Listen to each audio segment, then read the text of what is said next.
ይህ የምፅዓቱ አዋጅ ነጋሪ አገልግሎት ወቅታዊና ዕለታዊ ወጎችን በማቅረብ ትንታኔ የምንሰጥበት የተለያዩ እንግዶችንም በመጋበዝ የምናቀርብበት መድረክ ነው።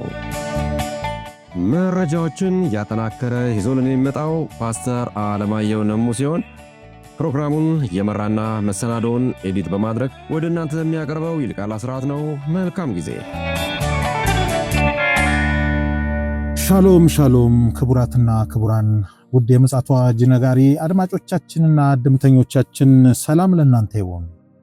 ዛሬ እንግዲህ ዕለተ ማክሰኞ ነው። የዕለተ ማክሰኞን መረጃና መልእክታችንን ደግሞ ወደ እናንተ ለማምጣት በዚህ ሰዓት ከፓስተር አለማየሁ ጋር ብቅ ብለናል። እንደተለመደው እንግዲህ መረጃዎችንም እያሰባሰበ ይዞልን እየመጣ ደወልን እያሰማን ያለው ወንድማችን አጠገቤ ይገኛል። ከእርሱ ጋር እንግዲህ መልካም ጊዜ እንደሚኖረን ተስፋ አደርጋለሁ። ይልቃል አስራት ነኝ ከምፅዓቱ አዋጅ ነጋሪ አገልግሎት።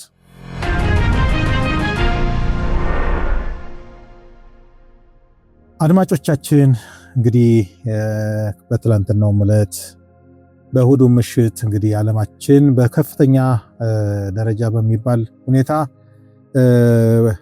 መልካም ያልሆኑ ዜናዎች ወሬዎች እየተሰሙ ይገኛሉ። እነዚህ መልካም ያልሆኑ መረጃዎችና ዜናዎች ለኛ ሁል ጊዜ እንደምንለው የማንቂያ ደወሎቻችን ስለሆኑ የምናቀርባቸውን መረጃዎች እንግዲህ በአንክሮ እንድታዳምጡን ከወዲሁ ማሳሰብ እንወዳለን። እንግዲህ ከሰላምታ በኋላ ፓስተርን እንገናኘዋለን። ከዛ መረጃውን ያቀብለናል ማለት ነው። ሰላም ላንተ ይሁን። እንዴት ነህ ፓስተር? እንደምን አለው? እንደሚልቃል ሰላም ነው ወይ?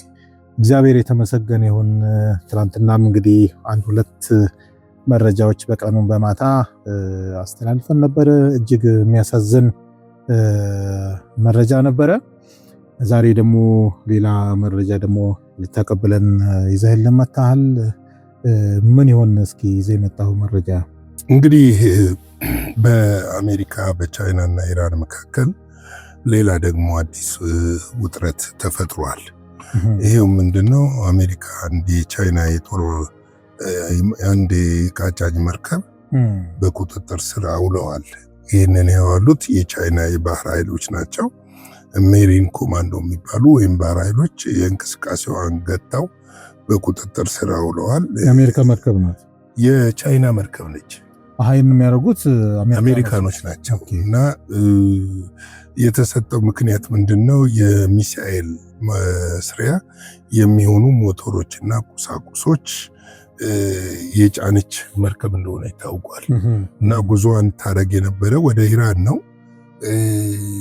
እንግዲህ ይሄ ጉዳይ ምናልባትም ደግሞ በአሜሪካና በቻይና መካከል ሌላ አጀንዳ ሆኖ ውጥረት እንዳይነሳ እያሰጋ ነው ያለው። እንግዲህ እርምጃው እጅግ አደገኛ እርምጃ መሆኑን ታውቋል። ብዙ የወታደራዊ ጠበብቶች እንደዚህ አይነት እርምጃ ለአሜሪካ ሌላ አደጋ የሚያመጣ ነው የሚል ነው።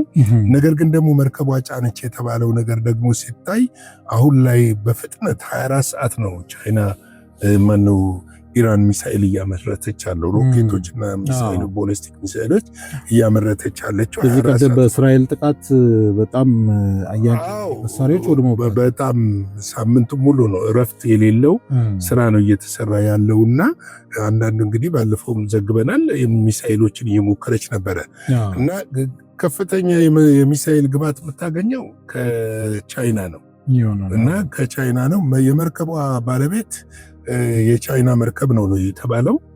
የቻይና መንግስት ነው ወይስ? የቻይና መንግስት። እቃው ደግሞ የተጫነው የኢራን ነው። እንግዲህ መርከቡ አደገኛ ነው። ቻይና ውስጥ ያለ አንድ ካምፓኒ ሊሆን ይችላል። ነገር ግን ይህ ቻይና በሰጠችው መግለጫ ይህ ከፍተኛ የሆነ ስህተት አሜሪካ ፈጽማለች። ስለዚህ ይህ የውንብድና ነው፣ የባህር ውንብድና ነው የሚል ነገር አንስታለች። ምናልባትም እንግዲህ እነዚህ ውጥረቶች በዲፕሎማሲያዊ መንገድ ካልተፈቱ በስተቀር ነገ በቀጠናዋ የምትንቀሳቀሰውን የአሜሪካንን መርከብ ደግሞ ቻይና ልታግድ ልትይዝ ትችላለች። ይሄ ደግሞ ይጋብዛል። አዎ ኢራንም እኮ ደግሞ በሆርሙዝ ሰርጥ አካባቢ ብዙ መርከቦች ነዳጅ ጭነው ቁሳቁስ ጭነው ስለሚተላለፉ በዛ ሰርጥ ደግሞ የአሜሪካና አንዱ ቸርችል አንዱን መርከብ ለማገት ትችላለች። ይሄ ከሆነ ምንድነው የሚሆነው የሚፈጠረው የሚለውን ነገር ስንመለከት ያልታሰበ ጦርነቶች ይከሰታሉ። በእርግጥ እና አሜሪካም አሁንም እስራኤልም ኢራንን እንደገና ድጋሚ መምታት ይፈልጋሉ። ኢራን በአሁኑ ሰዓት ወታደራዊ አቅሟ በጣም እየጎለበተች እየመጣች ያለች ነው ያለችው። ድብቅ እንደውም የኒኩለር ማብላያ ያላት ተብሎ ነው እየታሰበ ያለው። ያው ከአቶሚክ ኢነርጂ ጋር ቁርኝቷን ስላቋረጠች አሁን ወደዛ የሚገባ የለም፣ ወደ ኢራን የሚገባ ስለሌለ ይህንን ነገር ምናልባት በቻይና ኩባንያዎች ላይ እየተወሰደ ያለው እርምጃ ነው የሚል ነው አሜሪካኖች የሚሉት።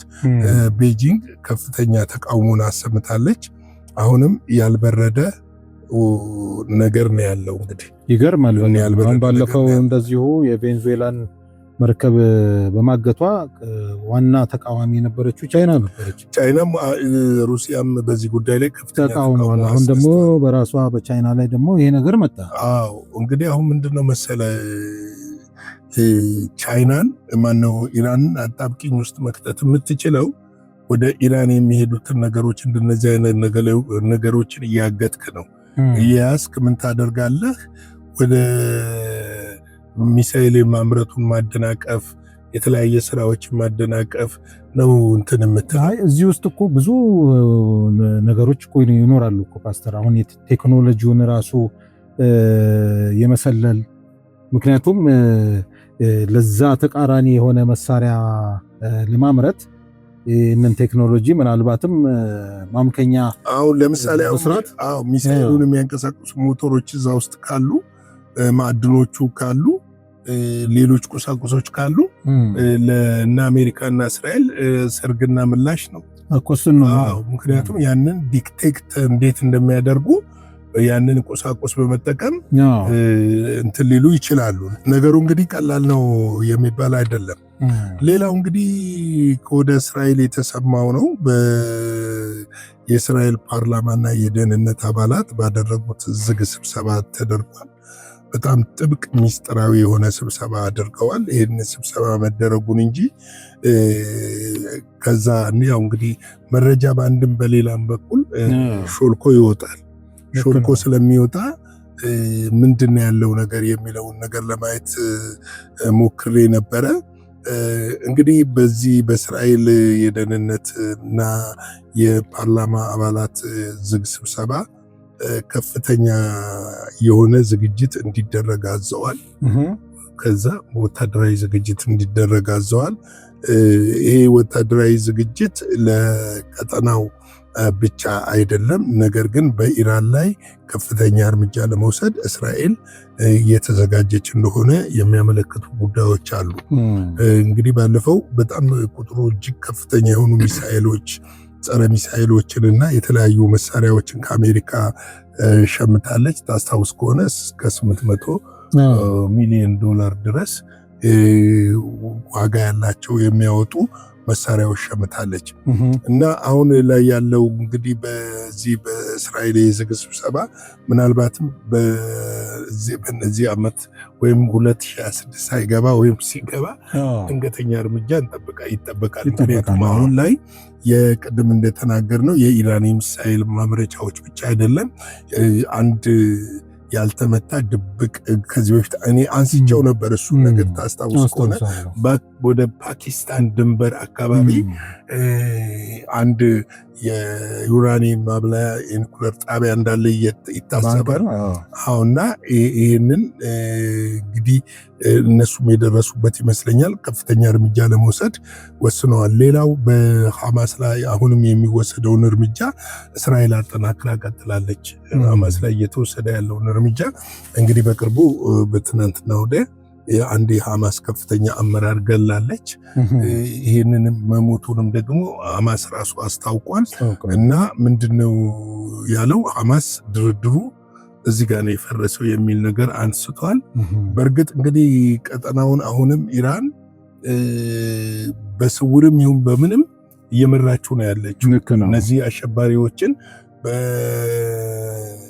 በማገዝ በመደገፍ ሂዝቦላን በማደራጀት ሀውቲን በማደራጀት ይሄ ዝምታ ሊመስለን ይችላል፣ ግን ዝምታ አይደለም። አሁን ምንድነው ወታደራዊ አቅማቸውን እያደራጁ ነው ያሉት። እንግዲህ የእስራኤልም አንዱ ስብሰባ ይሄ ቀጠናው ላይ የሚደረገውን ነገር ሙሉ ለሙሉ ለመቆጣጠር የሚደረግ ነው። ሌላው ደግሞ ቱርክ ከፍተኛ የሆነ ወታደራዊ ዝግጅት እያደረገች ነው ያለችው። በአንጻሩ በአንድ እንትን መርከቧ የቃጫይ መርከቧ በጥቁር ባህር ላይ ተመቷል። እንግዲህ ያንን በሩሲያ ኃይሎች ነው የሚባለው። ከሩሲያ ጋር ያላት ወዳጅነት ዲፕሎማሲ ጠንካራ ነው። በስተት ይሁን ምናልባት ይሄ መርከብ ምንድነው የጫነው ወዴት ነው ወደ ዩክሬን ነው ወይ የሚሄደው የሚለውን ነገር ምንም የሚታወቅ ነገር የለም። አሁን ላይ ምንድነው መሰለ አንድ በጣም ማወቅ ያለበት ነገር ፖለቲካ የላኛው ዲፕሎማሲና የውስጠኛው ስራ ይለያያል ሁልጊዜ ገብቷል። አሁን ቱርክ አንድ በኩል ከዩክሬን ጋር ልትሆን ትችላለች፣ አታውቀውም። አንድ በኩል ደግሞ ከራሽያ ጋር ልትሆን ትችላለች። ነገር ግን ሁለት ጨዋታ ግን አሁን የቱርክ ዝግጅት ከእስራኤል ጋር የማይቀር ጦርነት አለ ብላው ነው ራሴብ ጣይብ ኤርዶጋን የሚያስቡት። ስለዚህ ለዛ ከፍተኛ ዝግጅት እያደረጉ እንደሆነ ታውቋል። እንግዲህ ለዛሬ ቀን ያለኝ መረጃ ይሄንን ይመስላል። ላይክ፣ ሼር፣ ሰብስክራይብ አድርጉ። አገልግሎታችን ከረካችሁበት መረጃችን ላይ ደግሞ ሐሳብ ካላችሁ ጻፉልን፣ በቴክስት አድርጋችሁ ጻፉልን። ከዚህ ባሻገር ደግሞ አገልግሎታችንን በገንዘባችሁ እንድትደግፉ በጌታ ፍቅር እንጠይቃችኋለን። የጌታ ፍቅር፣ ሰላም፣ ምሕረት፣ ቸርነት ከሁላችን ጋር ይሁን። ሻሎም። እግዚአብሔር አብስቶ ይባርክ። ፓስተር እንግዲህ ለዛሬ ማክሰኞ የቀኑን መረጃ እንግዲህ አጋርተናል። ያው ዓለማችን አንዴ በሽብር ጥቃት፣ አንዴ በተፈጥሮ አደጋ እንዲሁም ደግሞ ዛሬ እንደሰማነው በጦርነት ውጥረት ውስጥ እየተወጣጠረች ትገኛለች። ነገር ግን ያው አንድ ቀን ሁሉም ነገር ማብቂያ ይኖረዋል። ነገር ግን ምንድነው የኛስ ሚና የሚለው ነገር አሳሳቢ ስለሆነ ዘውትር እንደምንለው እንግዲህ ሁሌ ዝግጁ መሆንን ደግሞ ተገቢ ስለሆነ በዚህ አቅጣጫ ላይ ሁላችንም እንድንዘጋጅ ምጽአቱ አዋጅ ነጋሪ አገልግሎት መልእክቱን ያስተላልፋል። ለዛሬ ቀን እንግዲህ ይዘን የመጣነው መረጃ ይህን ይመስላል። በምሽቱ ደግሞ ክፍለ ጊዜ እንዲሁ በሌላ መረጃና መልእክት ደግሞ ተመልሰን እንመጣለን። እስከዚያው ድረስ ሻሎም። ለዛሬ ይዘን የመጣነው ወቅታዊ መረጃ ይህንን ይመስል ነበረ። በሌላ ጊዜ በሌላ መሰናዶ እስከምንገናኝ ሰላም ለእናንተ ይሁን።